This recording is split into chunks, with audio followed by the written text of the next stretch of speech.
I was just watching yesterday Sam Kinnison's stand-up bit about Jesus' wife. Jesus goes off with the disciples, and he's gone for 3 days. And he comes back, and she's giving him crap for being gone. And he's like, I was dead!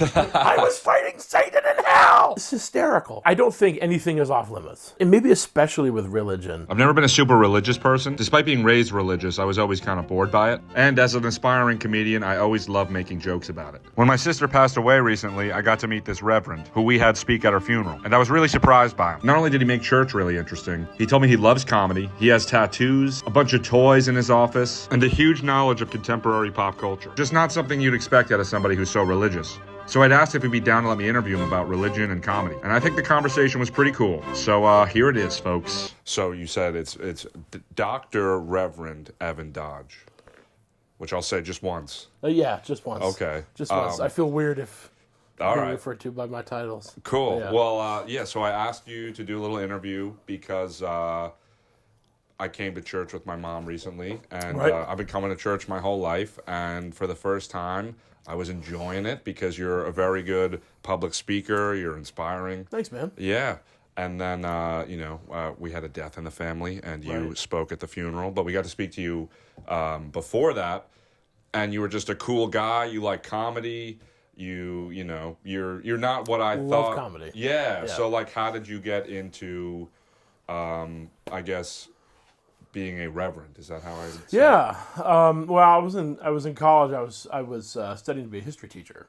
I wanted to Okay. teach high school history, and I love history. That was my college degree, and I just grew up in the church, grew up around ministers, and always loved public speaking. And found a little. So I'm United Methodist. Found a little Methodist church in Maine when I was in college, and I thought, boy, I could see myself, doing this, and I loved the connection with people, and found that I was a good listener, particularly, people going through difficult times. It was reflected back to me that I had something I could offer them. And so just kind of went down that route. And I was a kid in school, man, like 3rd and 4th grade, where like time for a book report. I could not wait to get in front of the class and like give my book Right. report. So like I always, public speaking was never something that I shied away from or made me really nervous or, so it's just a good fit, man. Were you always religious?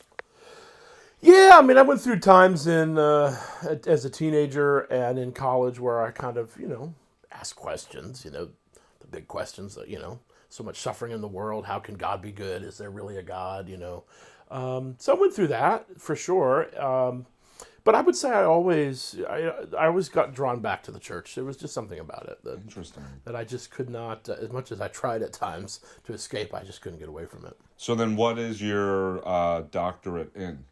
So I have a Doctor of Ministry degree, Okay. which is really for, kind of like if you're an artist, like an MFA is kind of your ultimate degree, or in the business world, MBA. Okay. A D-Min, not to be confused with a demon. Okay. A D-Min, D-M-I-N, is kind of the ultimate professional degree for a clergy person. That's interesting how it sounds like demon. It does sound like demon, doesn't it? So that's why sometimes I spell it out for people. Or Right. try to enunciate very clearly, because some people may think I have a demon, but I Right. actually have I have a D-Min. In addition to being a minister, I also teach at a university. I just adjunct a course a semester. So when I teach, I actually teach in the literature department.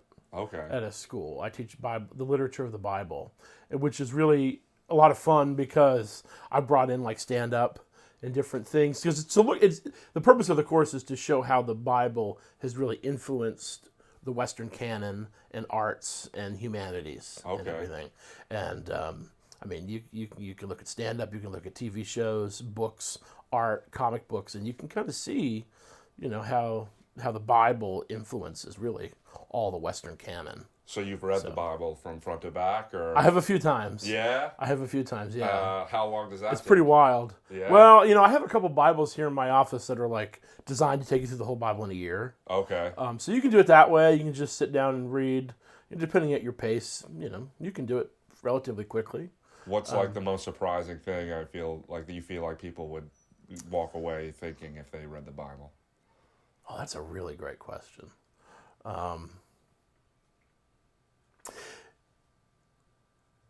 So I've been going through the Bible again in a year, and man, you get into some of the history books in the Old Testament. Man, I think boy, if they tried to make the Bible into an HBO series, it would be like more intense than Game of Thrones. Yeah. Or stuff. I mean, the sex and the violence and like the incest Really, and all this yeah. stuff. I think the Bible is really interesting in that it does not kind of tidy up human messiness. Right. It just kind of throws it all out there. And so maybe more to your question. Here's a common misconception I think people come to the Bible is that just because something is in the Bible doesn't mean that it's sort of condoned as a good thing, right? So people come to the Bible supports this and that. Well, it really doesn't if you read it carefully. Right. The Bible records a lot of horrible stuff, but that doesn't mean that God or the earliest religious folks who are recording the Bible are saying this is a good thing, Right. So that's kind of I think a misconception that when it comes to the Bible, but it just lays the grouseness and messiness of humanity out there. Right. And if you get like the books of Joshua and Judges, so that's when the Israelites kind of go into what's called the Promised Land, and some of the things that happen are just, I mean, there's a story of. One of my wife's favorite stories in the Bible of a woman driving a tent peg through a guy's head to kill him. And then like the next chapter, there's like this song of almost like like a tribute song to this woman for killing this guy. Right. And it's like, kind of included in all its gory details of, body parts spilling out and all this stuff. It's pretty interesting, man. Yeah. There's a lot of stuff in the Bible I think would surprise most people who haven't spent much time with it. It's funny. It kind of reminds me of I took like this class about like Shakespeare, and we'd read stuff, and people would be like, "Oh, like, somebody said this. Shakespeare was racist." It's like, no, the character was racist. Sure. Like, just because they said this thing doesn't mean that's what he thought. Right. It's just Right. that is what the character is saying. Or like Michael Scott in The Office, he might say something terrible, but that doesn't mean they're saying that's a good. We're laughing at him. Sure, yeah. Well, and I think in the same way you can run a parallel between parts of the Bible and say The Office. A lot of it's social commentary. Right. Like good stand-up, good comedy. Yeah. A lot of it is social commentary. It's meant to satirize, right? Or it's meant to poke fun at, or it's meant to expose a weakness in human beings or human behavior, human thought. And so it's not, again, like it's not holding these things up as good. Right. It's a commentary on humanity. So how did you get into liking stand-up? I guess just like everybody else, or like... Yeah, I mean, I've always loved humor. Again, going back to being a kid in 3rd and 4th grade, like giving my book report, I'd like try to sneak some jokes in there. Right. Like it could be like I'd start, with a knock-knock joke or something dumb. But I loved making people laugh. It felt good, right? Yeah. I mean, I think there's like an endorphin rush. Yeah. Like when you're in front of people and they're laughing at something you're saying, it feels good. Yeah. And so I think, getting into stand-up, and like I watch a lot of stand-up. I listen to a lot of podcasts. I don't know. I just funny. Who do you like? I like certain people. Well, Richard Pryor is my favorite of all time. Probably Pryor. I love Sam Kinison. We've talked about Kinison. Yeah. He was a Pentecostal preacher. Right. You were saying that. Yeah. So that way, you can see that kind of come out. If you've ever spent much time with like Pentecostal preaching, it is a unique style of preaching. And you can see that in his comedy. Like the famous bit about, food in the desert, right? Right. When so like he kind of starts quiet and then he just starts screaming, right? Like that emphatic that kind of takes you by surprise. That's a common cadence in certain styles of Pentecostal preaching. So preaching has styles. Oh, absolutely. Yeah. Just like stand-up has styles, preaching has, lots of variation of style. What would you say your style is? I try to be conversational. Yeah. Okay. So,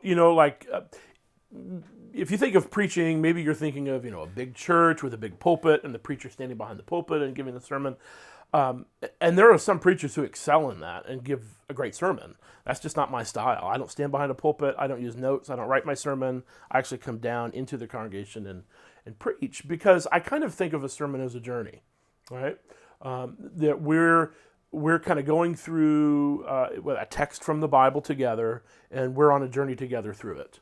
And that, to me, that image of being together, instead of me kind of being separate from the people and me telling them what it means, we're gonna have a conversation about it together, and so that's kind of my style. So you don't prepare at all, like yesterday. You had a service. Like, do you? Right.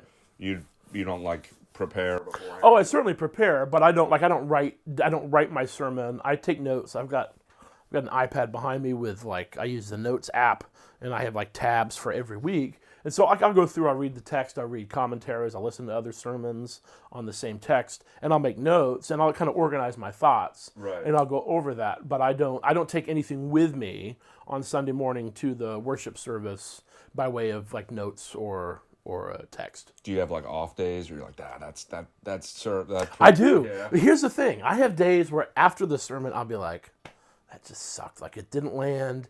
I'll think of an illustration I used or something, and I'll be like, man, that was just misplaced, and then when people are leaving, they'll be like, man, I'm going through X, Y, Z in my life, Yeah. and that sermon was the thing I needed to hear. I'll be like, wow. And then I'll have Sundays where I'm like, man, that was a friggin' home run. That was a grand slam. Bottom of the ninth, 2 out.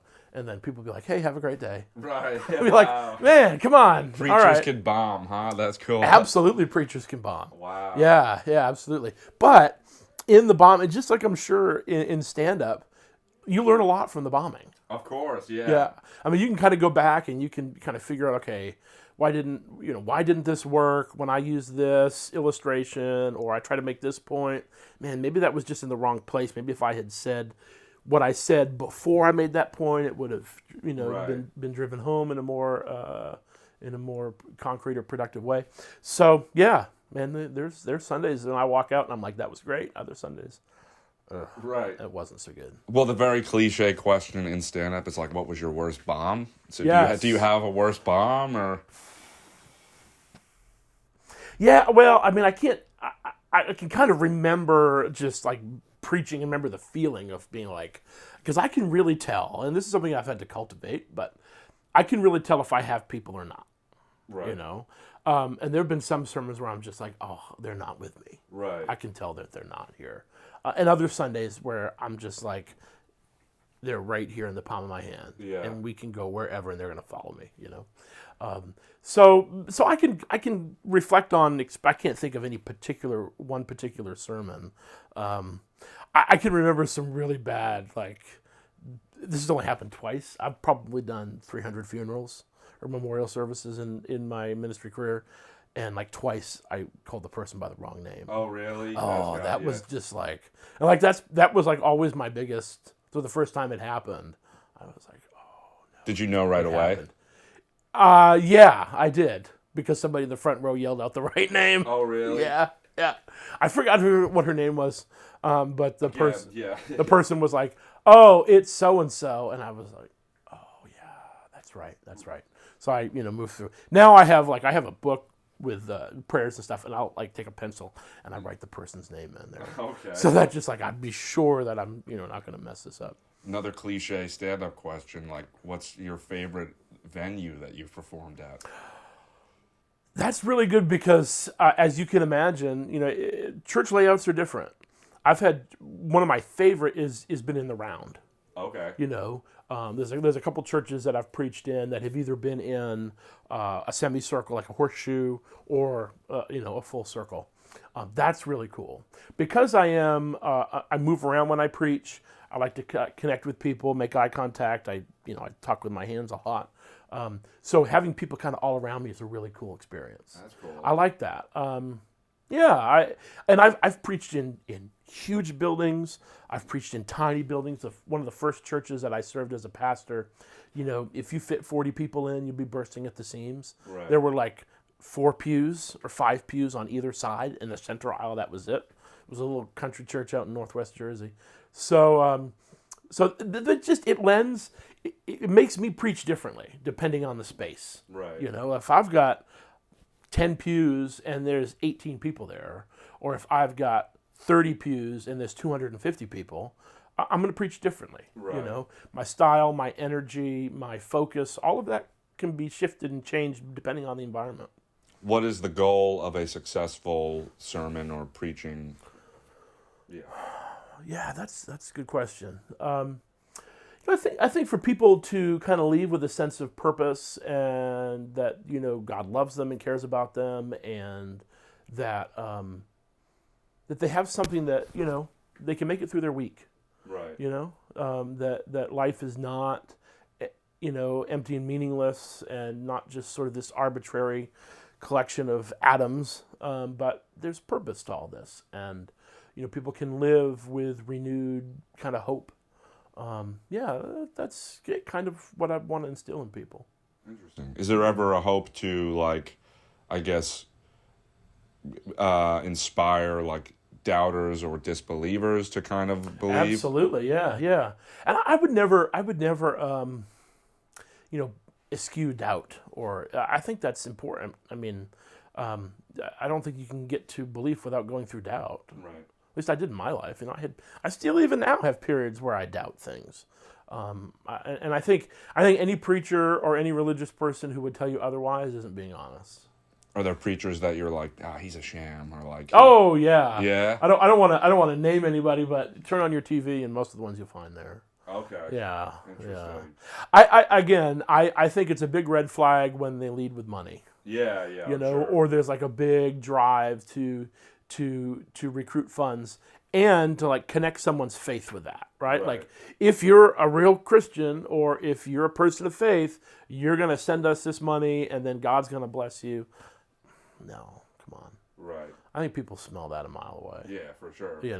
And the thing is, those are such public religious faces and figures. It kind of screws us all over in a sense. Oh, for sure. You know what I mean? Because some people can be thinking, well, if this is what religion is like, I don't want anything to do with it. When there are what you see kind of as a sample with some of those people who are like talking heads on news programs or television preachers.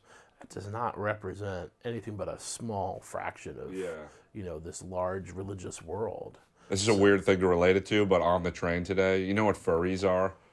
Yeah. There's people that like to dress up like animals. Right. There was a video where, like, I guess people always say, they like all want to have sex with animals, and it's like the girl in the video is like, no, that was like one guy, and now everybody thinks. Yes. I can see how one bad apple can taint the whole. Right. Or a famous television preacher in 2005 gets up and says Hurricane Katrina was because of gay and lesbian people. Yeah. It's like, oh, come on. Right. That's nonsense. So that people can see that and think, well, all religious people hate gay and lesbian people. That's nonsense, right? But all it takes is one vocal public person to kind of, cast, this shadow over all religious people, and we're not all like that. Right. Yeah. One thing I wanted to ask you about, so as a fan of comedy, yes, and we were mentioning some, like, I'll give you some more names to my favorites because I love to talk. Yeah, well, I mean, you were even mentioning like George Carlin. I love Carlin. Do you like Monty Python? Absolutely. Oh, so I love like Life of Brian, and I'm just wondering with certain with comedians and comedy like that, especially when somebody like George Carlin was pretty vocal, I guess, about not believing in God. Sure. Monty Python, though, I don't think that was so much saying like Life of Brian. I don't think that was them saying God isn't real or anything. But how do you feel about that sort of comedy that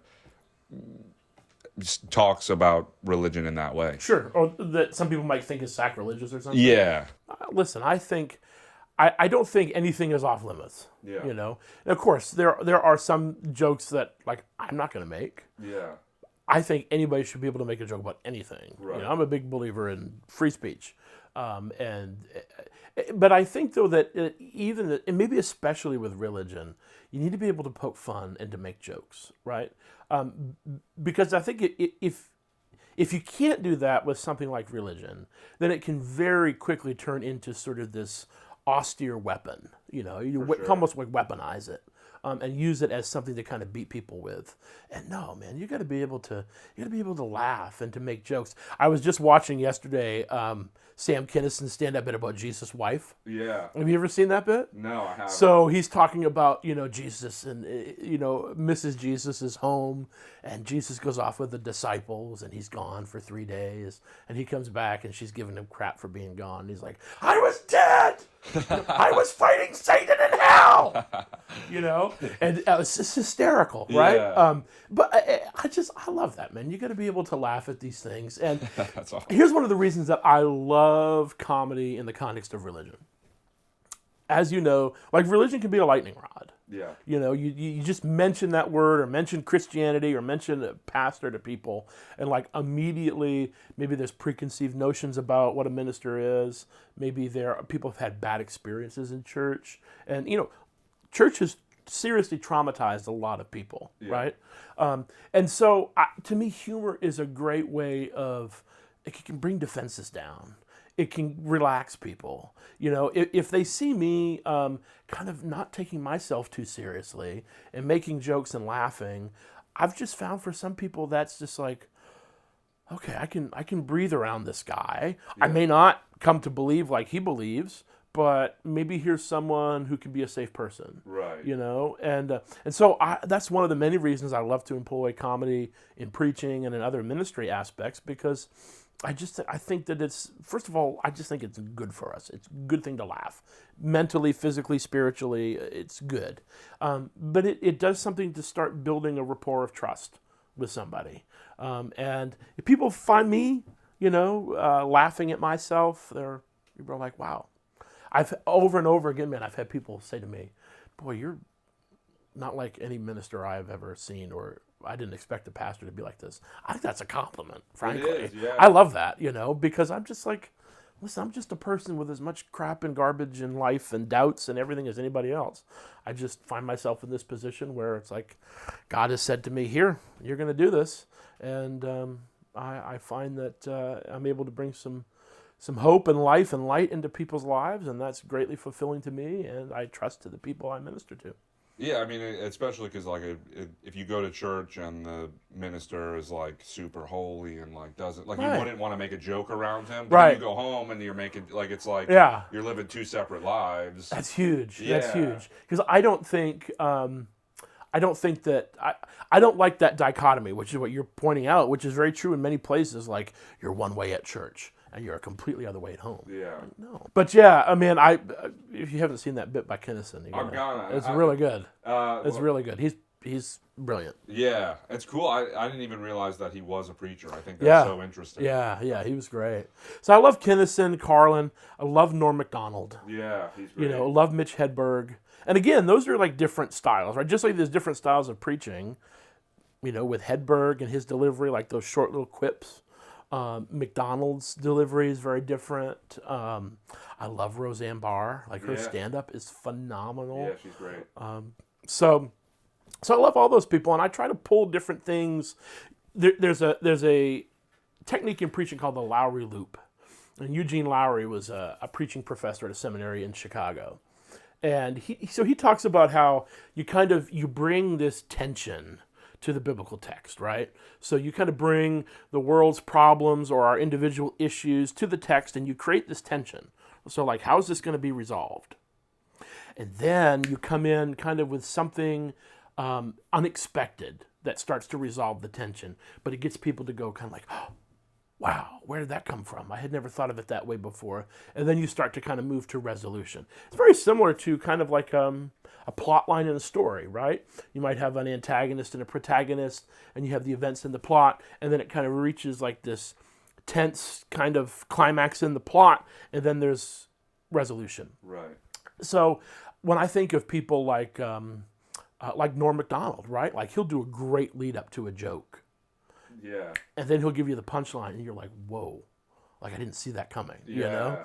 Or same with Mitch Hedberg, right? He'll have those punchlines where it's like maybe 4 minutes later you get it, you know? Right. And so sometimes in preaching I try to do that. Like, I'll kind of build up the tension between the biblical text or the Bible story and life, and then try to kind of reach this point where this third element comes in to help navigate these two things that seem like they're opposed, but maybe they're really not.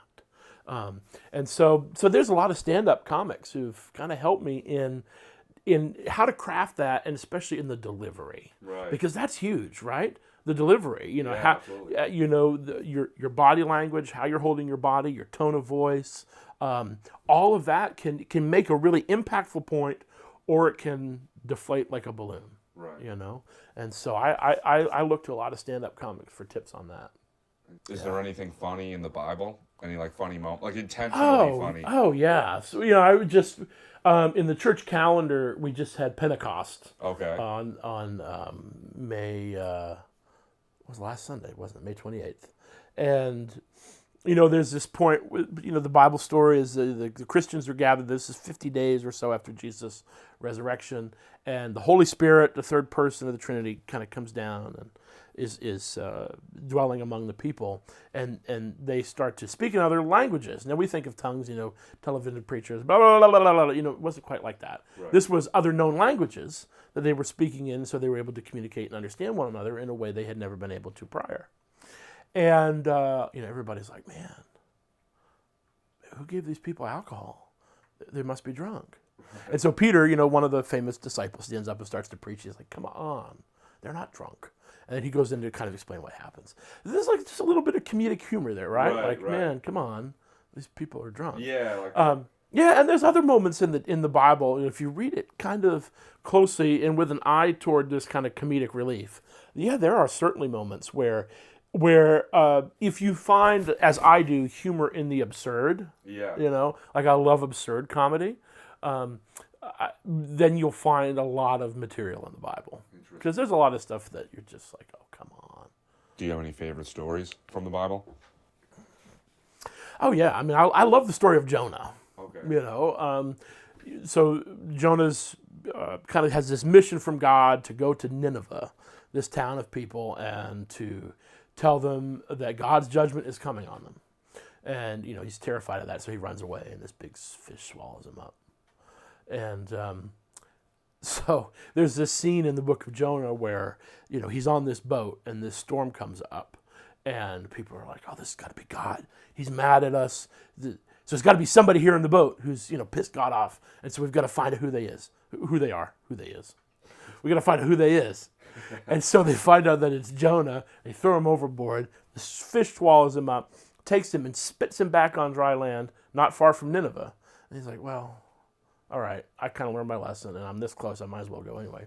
So he goes over to Nineveh, and he kind of proclaims what God has told him to say to them. And there's just something, and it kind of ends with Jonah sitting under this tree in the sun, and he's like really hot and sweaty. It just kind of ends. It's like, what? What's going on here? There are those stories in the Bible that are just kind of odd and absurd, and it's like, why did a whale swallow him up? Like, that was supposed to, like, either, depending on how you read the story, either punish him or protect him, right? And somehow God's using a whale, and then the story ends with him he's told the story, and he's sitting under this tree. It's like, it doesn't really resolve. Right. But I love that, because that's kind of life. Interesting. Like, the Bible, you talk about, like, fairy tale endings and people living happily ever after, or this neat and tidy resolution, or a neat answer to this problem.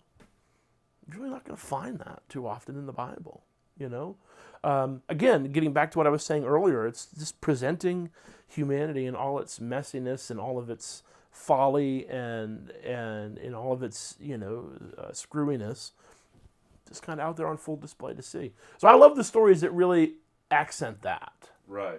Accent just the reality of life. Do you think that's purposeful, or is that like author error, or just? No, I think it's purposeful, which to me lends credence to the legitimacy and validity of the Bible, right? I mean, if I were writing a story about myself, right, I might try to tidy it up, and like I would want to. This is maybe a function of the ego, right? Right. I would want the best picture of myself put forward to people. Yeah. I want to be the Reverend Dr. Evan Dodge. Yeah. And these are all my accolades. These are all the things I've done. All of this. And man, listen, if I had to sanitize my life, like 3/4 of it would get scrubbed away. Yeah. So I think there's something to presenting it the way the Bible does present it. Tells me this stuff is this is real. Yeah. It's not sanitized. So I appreciate it for that.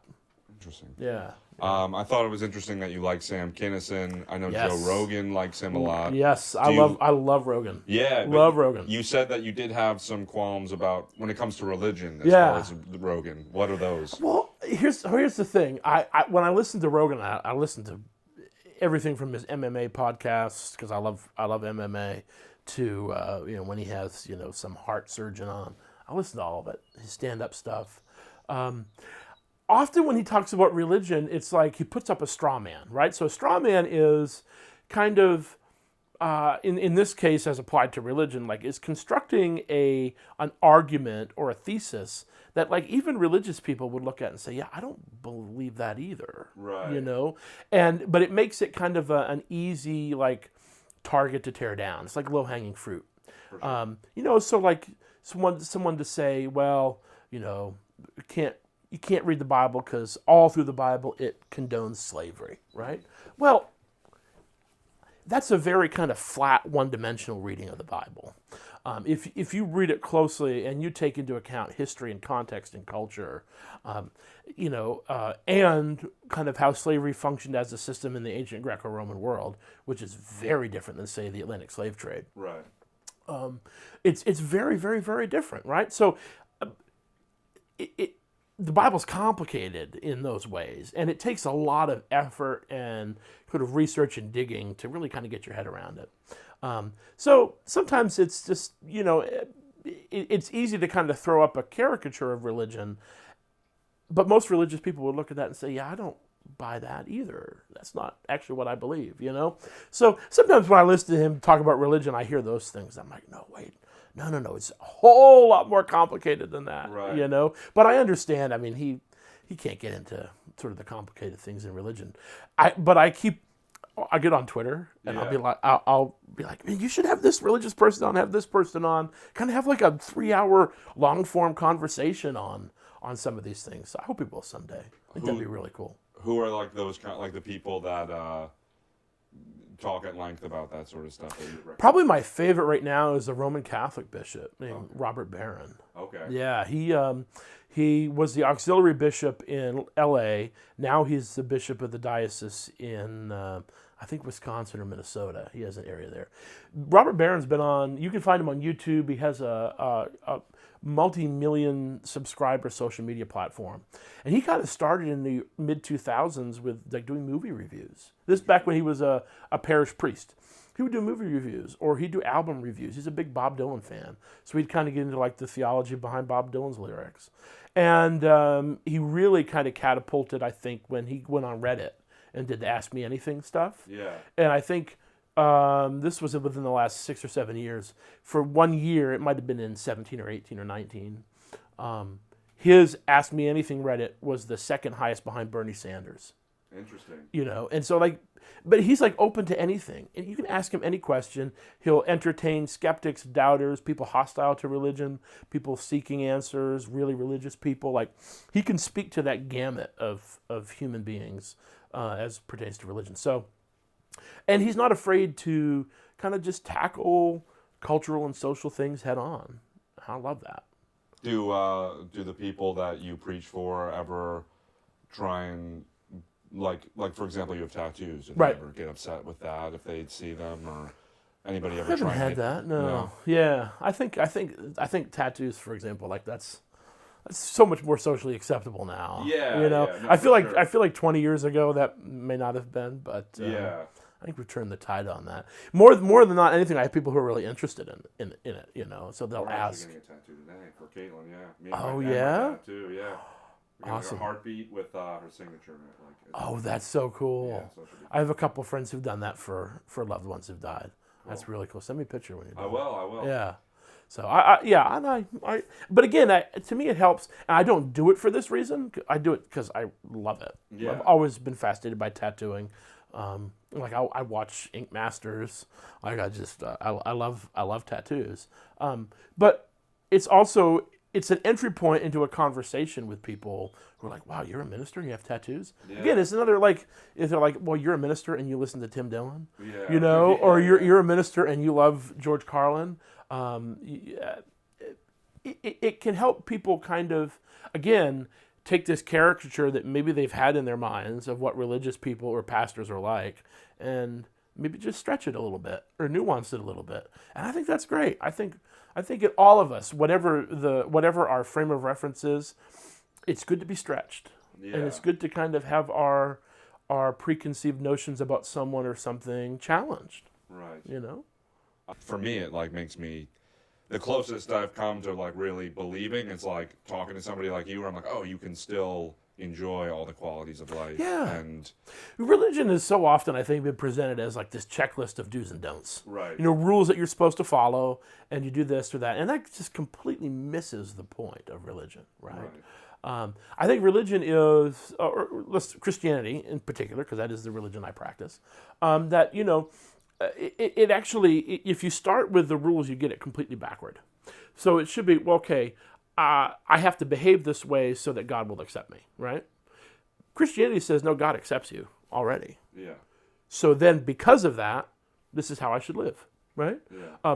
Live a life marked by kindness and compassion and grace and mercy and hope, because those are things that God gives me, not things that I have to do from the outset to earn God's favor, right? See how he kind of gets it backward? Yeah. And so that's the premise I start with, right? Like, you know, God's very nature is to love. Right. And God loves, and God accepts us, so therefore this is how we should, you know, treat other people and live in the world.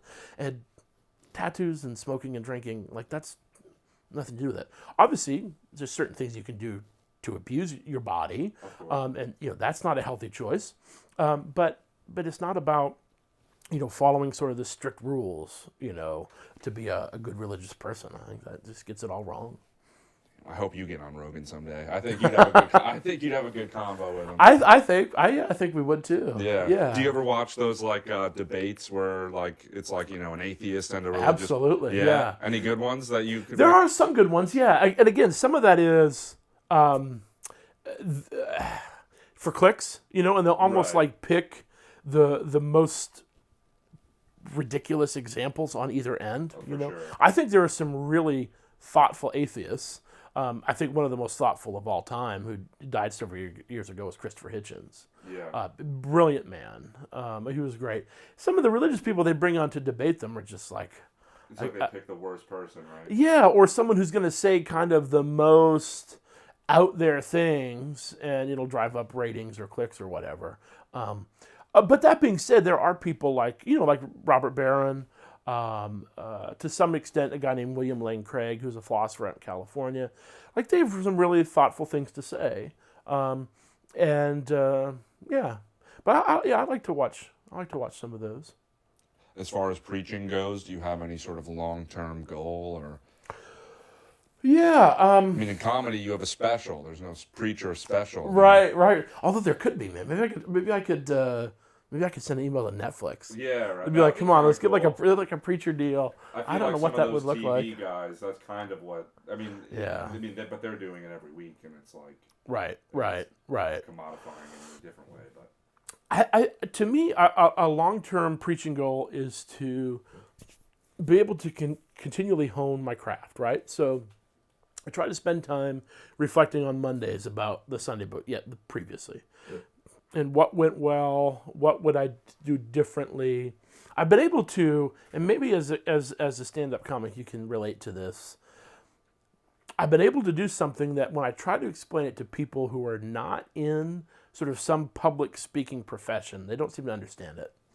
I've been able to do something in preaching over the years, and that is, as I'm preaching, I can almost like pull myself out of my body and watch myself preach. yeah, And I can anticipate 3 or 4 steps ahead of where I am in the moment, right? right. And I don't know how to explain it. You know, it's not like I'm kind of like, you know, dissociated and there's 2 Evans, Right. you know, but I'm just able to kind of take this view of myself where it's, I have clarity kind of on where I am and where I'm going, where I want to go and how to get there.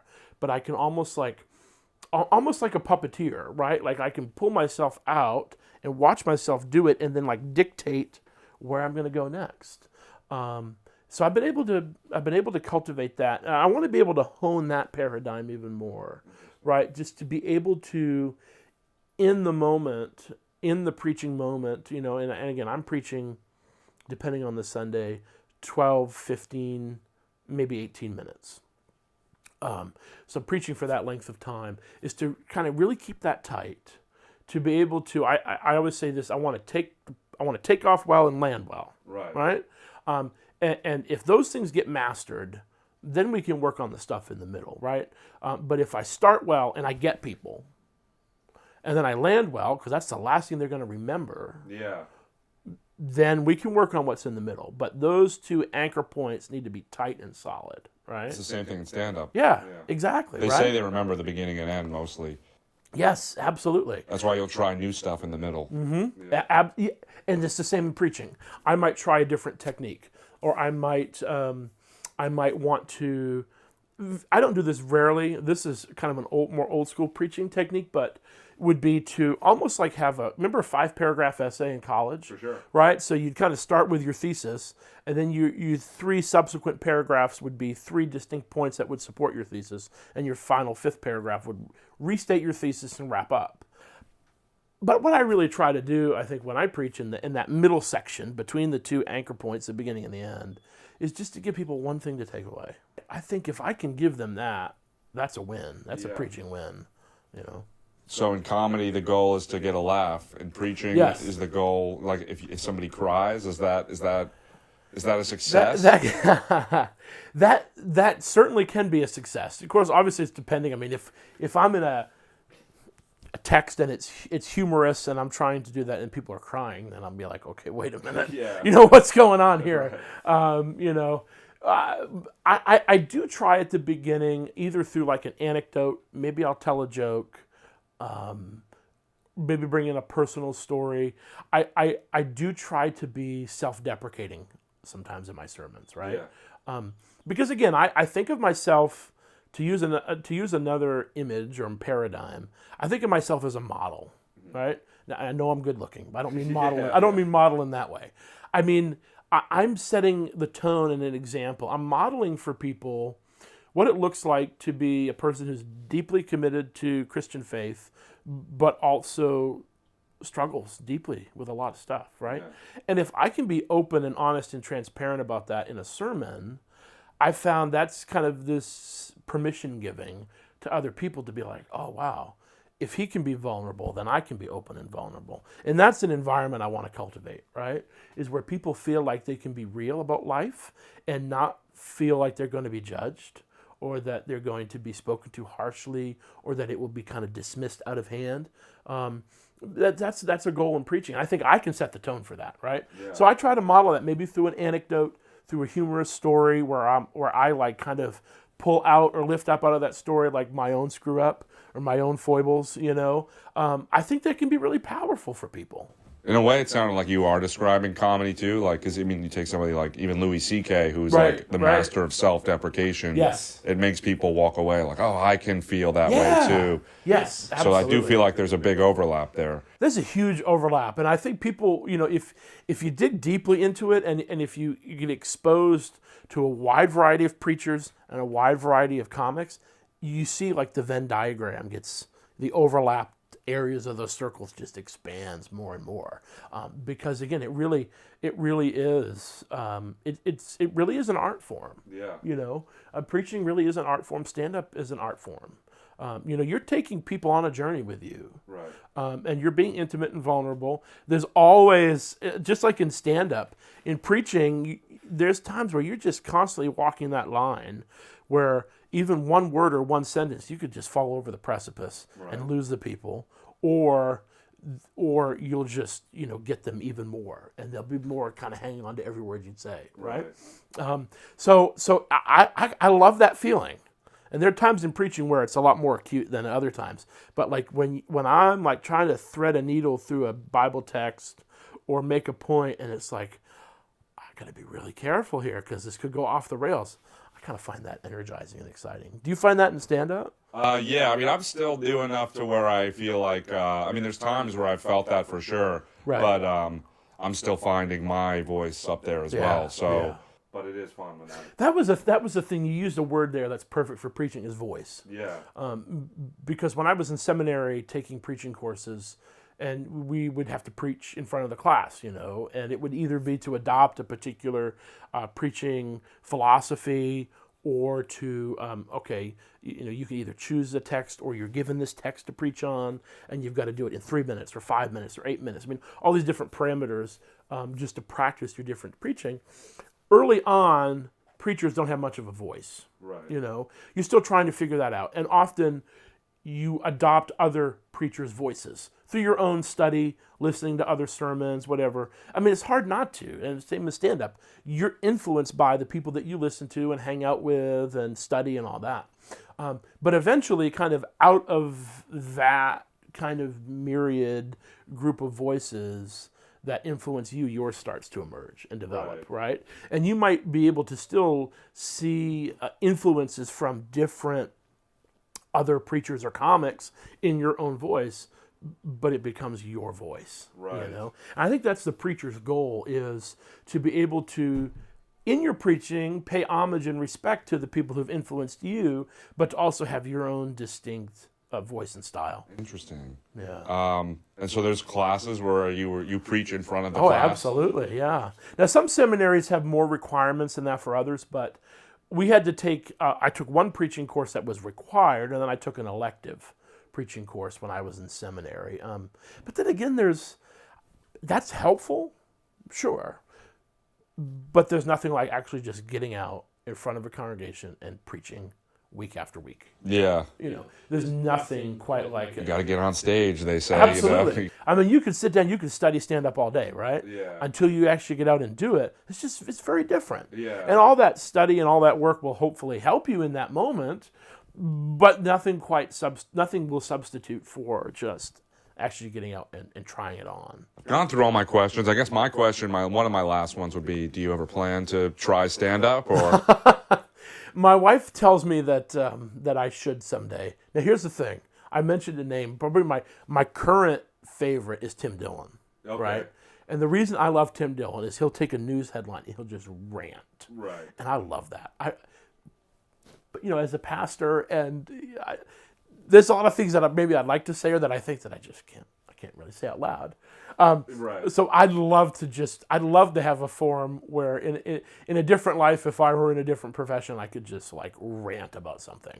So I love rant style comedy, and I have a few pieces. I have at a church talent show at a former church where my wife actually was the pastor for a while.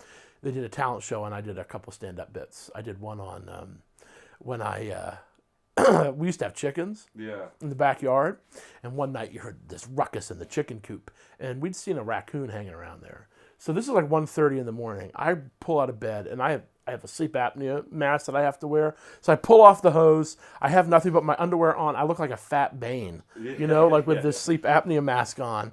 And I grab this baseball bat, and I run down the stairs, and I went out and just beat the tar out of this raccoon. Really? At least I thought I did, and it was dark. I missed it the whole time, and the raccoon got away and then came back the next night, ate another chicken. Really? Yeah, so I have a bit that I had done about that, and then one about dog handlers, dog people, Nice. which I'm still honing on that. But so I do have certain things, like I'll just get something in my head and I'll rant to my wife, because she's like the person I can rant to. And I'll rant, and then she'll be like, you've got to, she'll be wiping away tears, and she'll be like, you've got to like save that or remember that or do that someday. And I'll be like, I can't do this for anybody but you. Yeah. I can't. Well, if you ever want to come to an open mic in New York, I'm down to go with you. All right. Well, that would be a lot of fun, man. Yeah, it would be. That'd be cool. I've got, hey, there's precedent. Sam Kinison. Yeah, absolutely. He was a preacher turned comic, so maybe there's hope for me. Did he ever go back? I feel like once he went there. No, he didn't, and he died pretty tragically. He was young. Early 90s. He died, I think, after a car crash. Okay. He had internal injuries, ended up passing away. So he's relatively young. It's interesting. I think about him a lot, and like what might have happened if, if he had lived this long career, and how he would have. There are some people, if you check it, like Norm Macdonald, he was deeply religious. Yeah. And he has these moments where he really kind of talks about his faith, particularly toward the end when he was dealing with cancer, although he wasn't really public about his cancer diagnosis and prognosis, but there's certain moments where he kind of talks about religion or faith in a really like vulnerable, powerful way. And there's other, like Tim Allen is I love his stand up. He's a very religious guy. There are some people who kind of, again, it's not either or. Yeah, it's both and I love that. That's really cool. Any message you want to leave everyone with? And where can we find you? That's also important. I'm on Twitter a lot. Now, Twitter is the one social media platform where I do get a little bit closer to saying what I think about some things. Okay. So I'm at the Rev Dodger. Okay. At the Rev Dodger, REVDODGER. You can find me on Twitter, Facebook, Evan Dodge. You can find me there. Church of St. Paul's Brick.org, so you can check out our Sunday services. They're streaming online, and maybe find me dropping a joke or two in one of those sermons. Cool. So, yeah. I don't know. Last thing would just be, hey, religious people can have fun and laugh, and that's a good thing. Cool. Shout out to my mom behind the camera. We love you, Cheryl. Thank you. Cool. Thank you, Reverend. Thanks, man. Appreciate you.